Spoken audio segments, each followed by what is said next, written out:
officially recording. All right, good afternoon, everyone, and thank you for joining us. Welcome to our 76th episode of Mrftt, HIV, and STI Echo. I'm Dr. Boyce, and with us today is Dr. Edwards, who will be giving a presentation. We have a full room today. These are the medical staff. Some were slightly off camera, but it's all right. And they'll be joining us, and we're very glad to have their presence, their physical presence with us today. And we hope that we'll have some more persons joining virtually later on. So today is a revision or perhaps an update of something that is very common in clinical practice, an issue that we do see a lot, and sometimes due to lack of immediate diagnostic capabilities, sometimes treatment is empiric. So we need to have really clear algorithms and a really clear idea of how we approach something as simple but as potentially complex as vaginal discharge. So again, I want to thank Dr. Edwards for his timeless expertise, and we know this is going to be a very engaging session, as always, when he presents. So Dr. Edwards, thank you so much, and I turn it over to you. Okay, so good afternoon, everyone. It's pouring rain here, but at least, hopefully it won't affect the electricity. So today I'm going to talk about vaginal discharge, which is a very common entity. So in terms of the objectives, we look at the history taken in a patient presented with a vaginal discharge. We recognize the different presentations of vaginal discharge, initiating relevant investigations and appropriate treatment, and review the need for contact tracing and appropriate follow-up of the index patients. So let's do a case. So a 25-year-old woman presents to the clinic complaining of a 4-week history of a smelly vaginal discharge, worse after sexual intercourse. She, of course, already tried the over-the-counter stuff, the clotrimazole, which is like a canesten or Candid V3 pessary, which she bought from the pharmacist, and this hasn't helped. So in terms of a differential diagnosis, maybe a normal discharge. So a lot of women at various stages of their menses have different discharges. Bacterial vaginosis, which I'll talk about. Candida vulvovaginitis, which I'll talk about again. Trichomonas vaginitis, which is a sexually transmitted infection. Or it may be a mixed infection or a sexually transmitted disease like gonorrhea or chlamydia. And the uncommon causes of vaginal discharge in the older women, they may get an atrophic vaginitis. You may see a foreign body, for example. I've seen condoms, toilet paper. What again you all guys have seen in terms of foreign bodies? I remember once, I didn't see it directly, but the A&E doctor said someone had put in a bottle cap, I think. Bottle cap, right. Because people do all sorts of things and have all kind of sex toys, so sometimes the foreign bodies actually remain in there, And if they remain in there, they could cause a discharge and stuff, So we have to sometimes go in and retrieve it. Like I had to use a speculum to retrieve a couple condoms in the past, Or you may have an infectious cervicitis affecting the cervix. So gonorrhea, chlamydia, herpes generally causes ulcers, but it can cause a discharge too. You may get a vaginitis, which is an inflammation of the vagina, or vulvitis, inflammation of the vulva. This may occur from vaginal or vulval trauma, irritant contact dermatitis. So people spray all kind of perfumes and colognes and things down there, so it'll smell nice, and get a contact dermatitis from this. You may get a vulvar vestibulitis, or maybe some foot sort of malignancy, cervical malignancy or uterine malignancy that could present with a discharge. So in terms of the pathophysiology, you may get a disturbance of the normal vaginal pH, right? Estrogen levels can alter the vaginal flora. For example, the vaginal flora is normal lactobacilli. And as a result of that, you could get overgrowth of other pathogens. Factors that alter the vaginal environment includes feminine hygiene products, those douches and stuff, contraceptives, vaginal medications, when you're using those pessaries and stuff. Oral antibiotics, we know can cause candida and stuff. Of course, sexually transmitted diseases, sexual intercourse, remember the semen, is of a different pH, you know, and stress. So in terms of the history, you want to take a general sexual histories, you know, the 5 P's, partners, so many partners they have, partners, male, female, or what practices, type of sexual practices, you know, oral sex, anal sex, you know, vaginal sex, and whatever types. Past history of a STI, protection from STIs, condoms, etc., and, you know, pregnancy. Some women may want to or are pregnant. In terms of the gynae history, the last menstrual period, intermenstrual, if there's bleeding in between the periods, postcoital, bleeding after intercourse, or dyspareunia, meaning painful intercourse. So specific questions you want to ask about the discharge, the type of discharge, the duration, the odor, if it itches, pain, dysuria, I mean burning when they pass, urine, or genital ulcers. If they douche, ask about their douching practice, ask what antibiotics use, you know, antibiotics associated with increased risk of candida. Take a general medical history, and if you're worrying about pelvic inflammatory disease, ask about symptoms such as low abdominal pain, fever, chills, nausea, and vomiting. In terms of the examination, all right, you need to conduct this, and you need to try to exclude other causes of vaginal discharge. Most of the women would have come to you, you know, using some over-the-counter thing. So you want to try and find out the cause of the vaginal discharge. So first to begin, you could take a look at the external genitalia, all right? Looking for fissures, you know, little cracks or inflammation of the vulva, if there are any genital sores or lymphadenopathy, swollen lymph glands. All right, then you can use a speculum. Usually use water. You don't want to use a gel, you know, because it interferes with the swab results. So you pass the speculum, and that exposes the cervix and the vagina. So again, you can look to see if the inflammation is in the vagina, vaginitis, or from the cervix, a cervicitis. All right, as I mentioned before, use water as a lubricant rather than a gel. And then you want to do a bimanual, meaning you put your fingers in, you know, and put your hands on top of the uterus to feel the uterus and the tubes, the fallopian tubes, to see if there are any evidence of a pelvic inflammatory disease.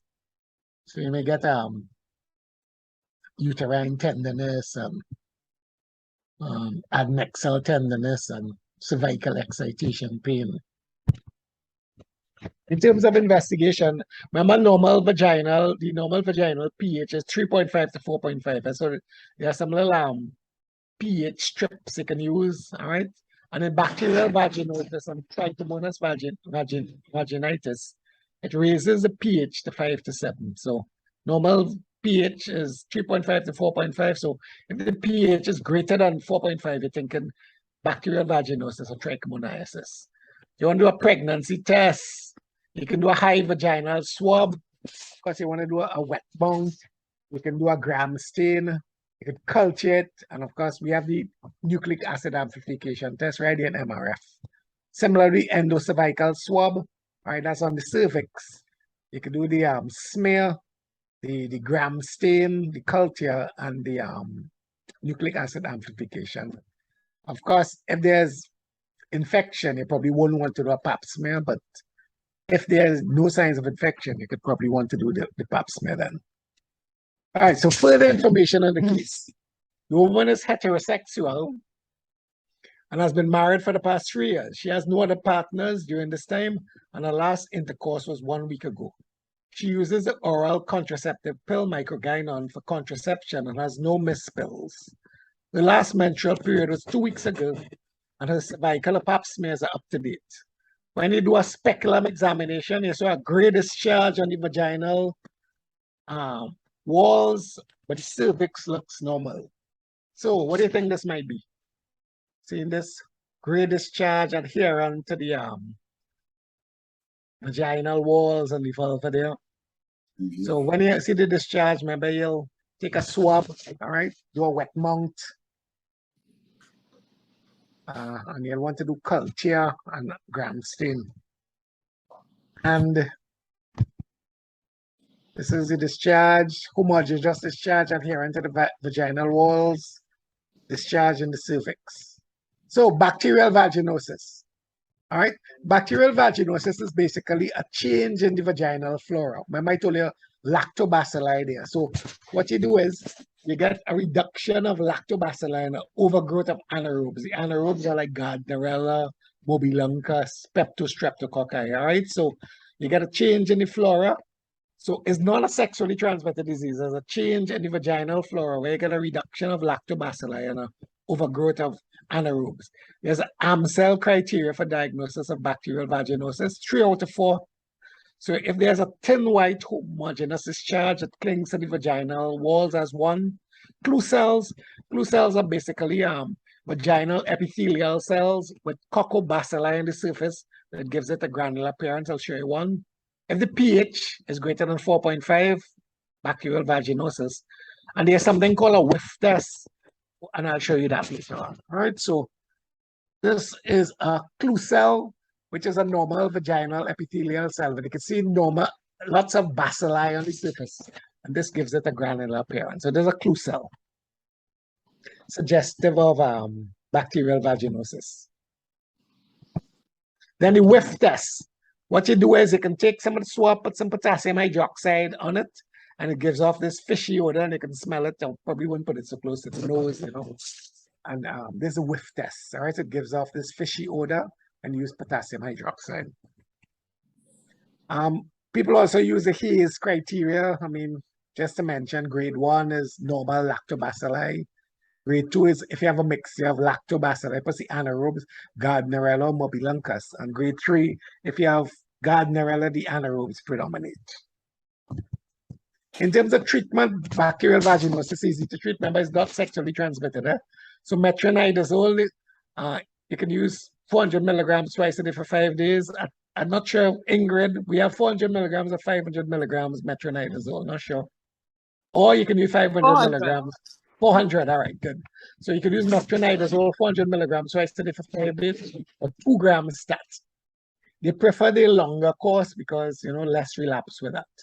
Or you can use intravaginal metronidazole gel, clindamycin gel, which can be effective. We have this Clion D, which is a metronidazole and a clotrimazole mix there, I think. Pregnant woman, metronidazole is safe in pregnancy, so you can give them metronidazole 400 milligrams twice a day for 5 days. And with this medication regimen, you get a 70 to 80% cure rate at 4 weeks, and is not sexually transmitted, so you don't have to go after the sexual partner. Trichomonas. 10 to 50% of females with trichomonas are asymptomatic. If they do have symptoms, they tend to have itch, dysuria, burning when they pass urine, or lower abdominal discomfort. There's a discharge in about 70% of those who are symptomatic, and it's called frothy discharge. You get a vaginitis, inflammation of the vagina, and a vulvitis, inflammation of the vulva.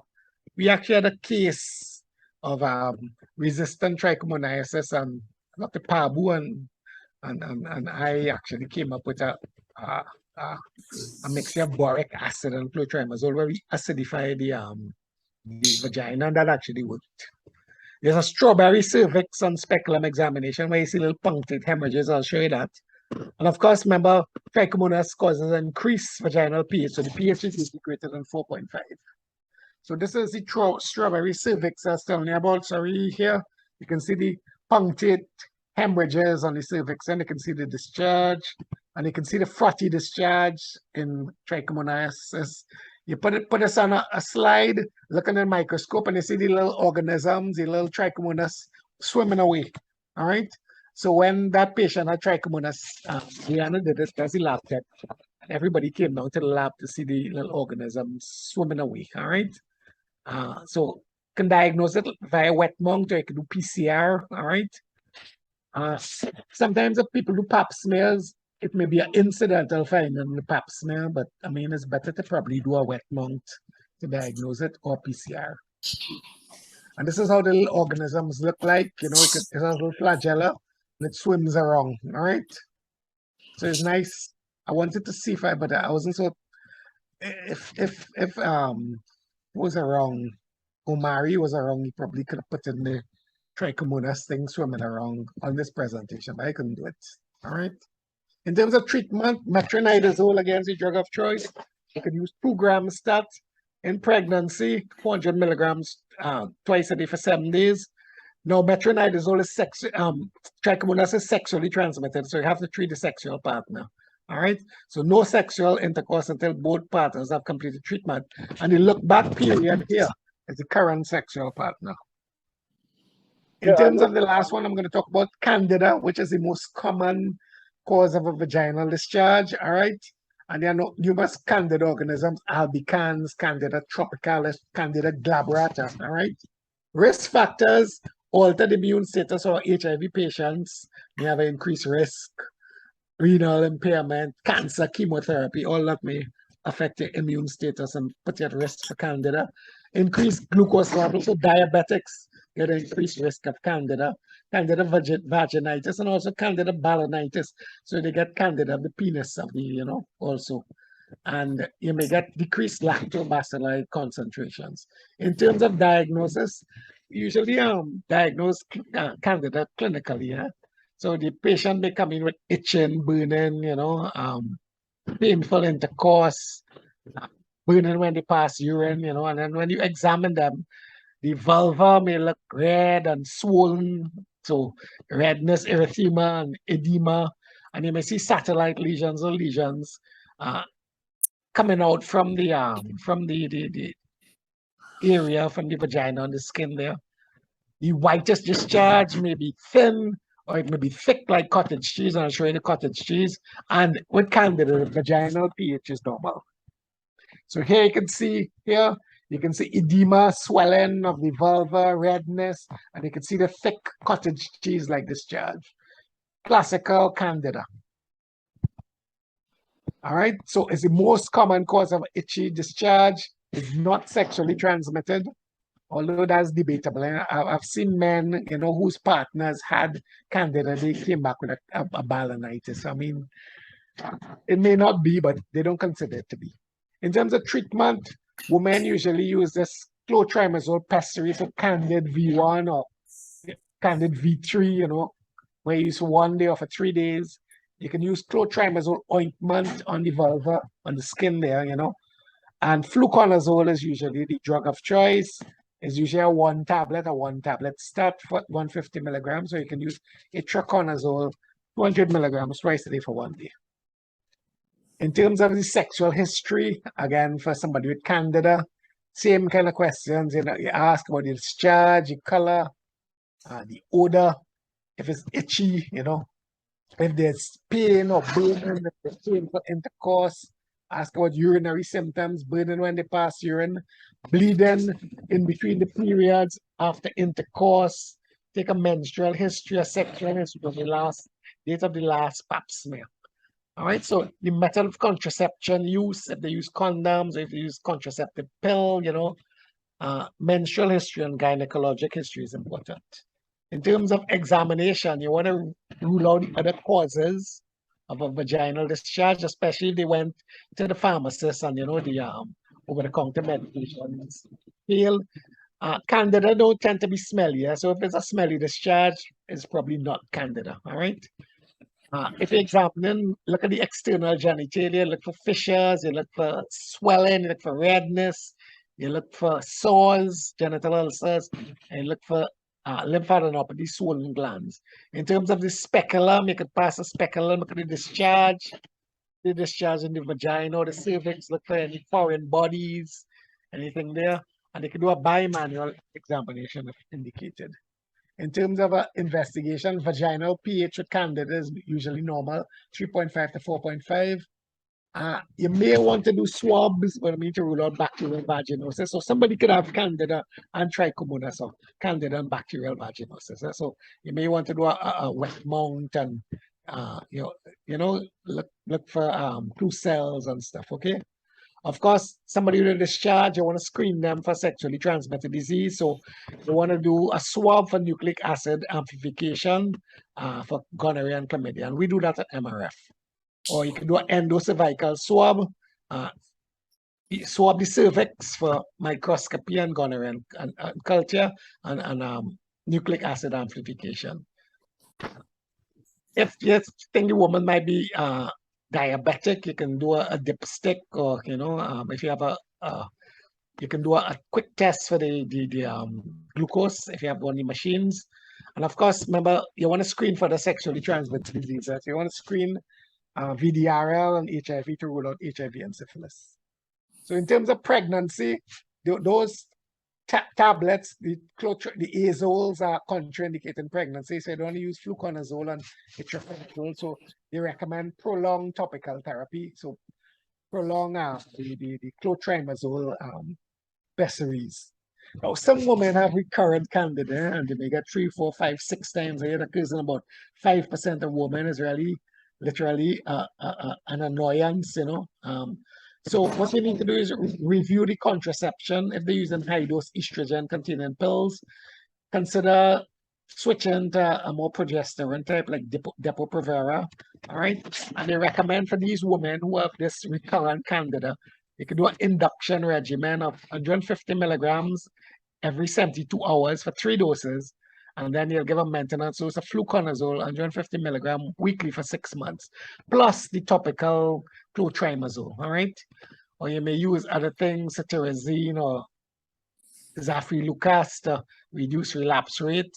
There may be non-candida, not albicans candida, glabrata, and things like mentioned, and you can use what they have here, amphotericin. We don't have those kind of things, flucitis, we don't have that here.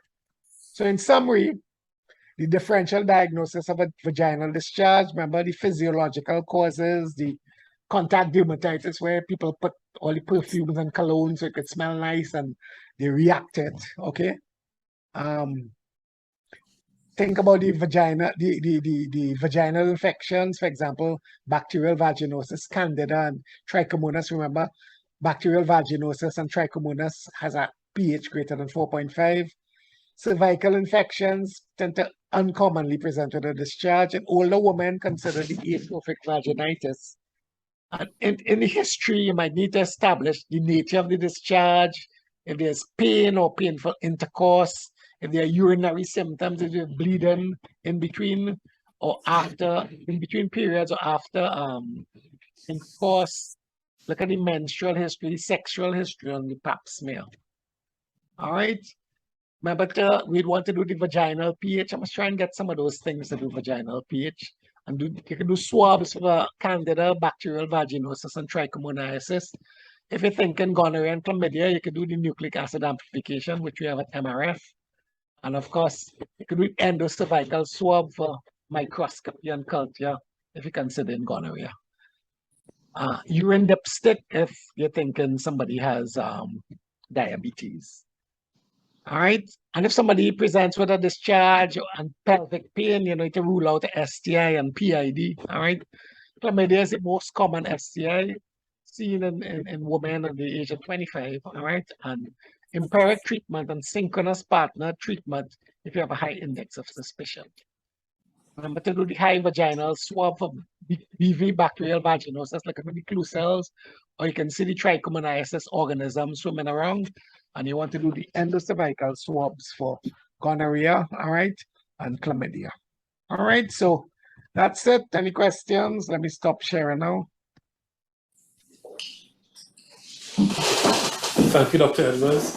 Fascinating and succinct as usual. Before I ask, does anyone have any questions at all for Dr. Edwards, either here or virtually?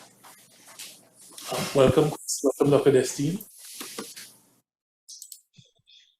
Okay, so if everyone's shy, I'll just pop one quick question to you, Dr. Edwards. So in terms of syndromic management of a vaginal discharge, which I know they do a lot more in Jamaica than here, how reliable is that? How effective is that in terms of management? I know. I mean, it's good. It's good because we have a lab. I mean, the STI clinic has a lab. So, I mean, remember, bacterial vaginosis is not sexually transmitted. Candida is not sexually transmitted. The only one that's sexually transmitted is trichomoniasis. And you can pick that up on wet mount, So, I mean, if you want to do syndromic management, at least metronidazole will cover both trichomonas and bacterial vaginosis. And of course, you can use the fluconazole for candida. But if you're worried about trichomonas, you need to treat the sexual partner. So you have to treat the sexual partner with the metronidazole also. Right. But it's good to use the lab, now that we have a lab available. Yes, CI Clinic has a lab also. Okay, thanks for that. Because one of the concerns we sometimes have is if someone presents with a discharge, we're not quite sure what it is. If we imply that it's possibilities in this, we might end up having a negative impact on the quality of our relationship, potentially unnecessary. Right. I know, and that's why we have the lab. That's why it's important to use the lab. I mean, those things, as I say, somebody coming with a discharge, and you can try them first with the Clion B, which is the mixture of the metronidazole and the clotrimazole. If it don't work, then you need to try and work them up. Most of the women usually come in with some over the counter. They tried something over the counter before they actually come to us anyway. Remember, vaginal discharge is the most common thing. So common things are common. So candida, bacterial vaginosis, quite common. All right. And then remember the physiological causes, and remember the allergic contact pneumatitis, where people use all those perfumes. So it could smell nice now. I have a date tonight, so I want to smell nice. So they use all kind of perfumes and everything, so remember that. Okay. Okay, thanks so much. So again, if there are no other questions, we'll proceed to the case as soon as I get this thing to behave.